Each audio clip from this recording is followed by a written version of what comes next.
मैं ये वीडियो क्यों बना रहा हूँ आपके लिए, और हमको क्यों चर्चा करनी चाहिए। देखो, भगवान ने ना हमको हमको मनुष्य बनाया है, इंसान बनाया है। ये हमको ये मशीन दी है ना, ये हमारा जो मनुष्य जो शरीर है।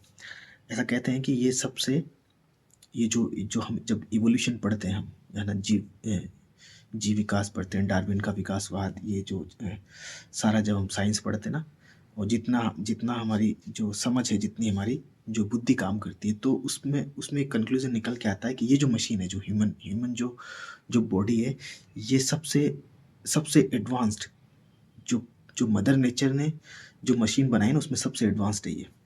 हमारा नर्वस सिस्टम है, हमारी क्रेनियल कैपेसिटी है, हमारी जो सोचने की क्षमता है, हमारा जो हमारी जो इमोशंस हैं, जो काम करने की क्षमता है, जो चीज़ों को इंसान इतना वो उसकी उसकी कैपेसिटी की क्या ही कही जाए, जो सारा टेक्नोलॉजिकल एडवांस आप देख रहे हैं आज।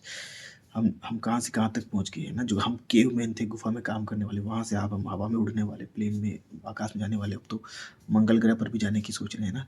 कैसे कैसे करें। तो ये सब सारा कैसे हुआ है।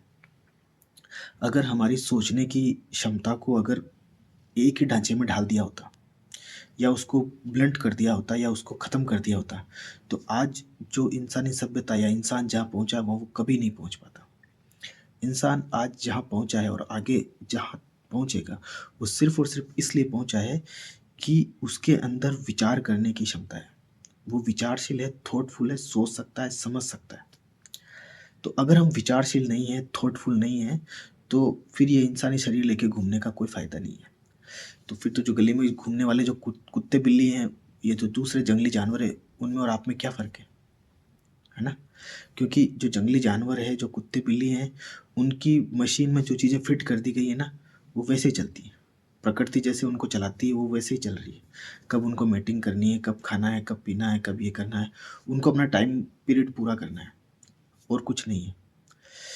हमें जो अलग मिला, जो अनोखा मिला, वो सिर्फ यही है कि हम विचार कर सकते हैं, सोच सकते हैं।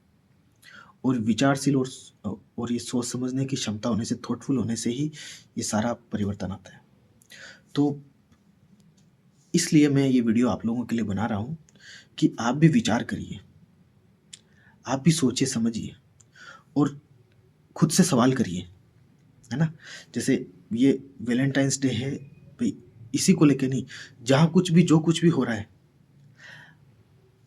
एक सभ्य इंसान की, एक विचारशील इंसान की, एक थॉटफुल इंसान की ये खासियत होती है कि वो प्रश्न करता है, और प्रश्न करके उसके जवाब के लिए पूर्वाग्रसित नहीं होता है। उसका जवाब ढूंढने के लिए वो सच सच्चाई में जिज्ञासु होता है।